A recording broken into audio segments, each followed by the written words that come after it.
কবি ৰতন শদিয়ালৰ কবিতা পাটকাইৰ বাবেও ৰৈ যাব কিছু দুখ। আবৃত্তি ছানিয়া বৰুৱা।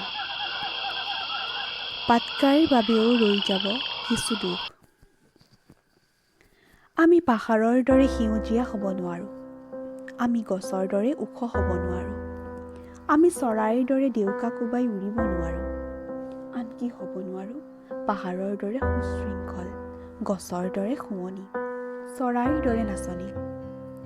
আমি পৃথিৱীৰ আটাইতকৈ সুখী বুলি কেনেকৈ ক'ম যদি পাহাৰৰ বুকুত বুলেটৰ চিন বহুৱাই লুটি নিয়ে সমস্ত সম্পদ? সৰাপাতৰ ছবিবোৰ চিত্ৰকৰবোৰে কাক লৈ আঁকিব যদি সুঠাম গছবোৰ কাটি তহিলং কৰে পথৰ কাষে কাষে? পাতৰ আঁৰত লুকাই বসন্তত বনগীতবোৰ গাবলৈ চৰাইবোৰে ক'ত আহি বহিব যদি চৰাইৰ ডেউকাবোৰ ভাঙি দিয়ে ফৰমুটিয়াই?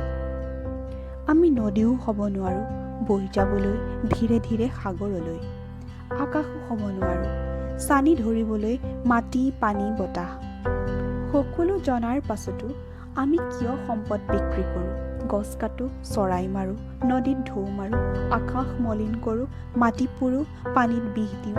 কিয় কিয়? আমাৰ দুখ আছে দুখ। মিছাতে নমৰে বগলী, শগুন, মাছ ইত্যাদি পথাৰত শ শ।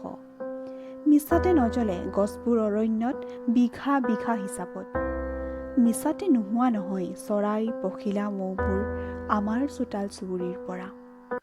সকলো জনাৰ পাছতো আমি হাত সাৱটি থাকোঁ নিজৰ স্বাৰ্থৰ বাবে।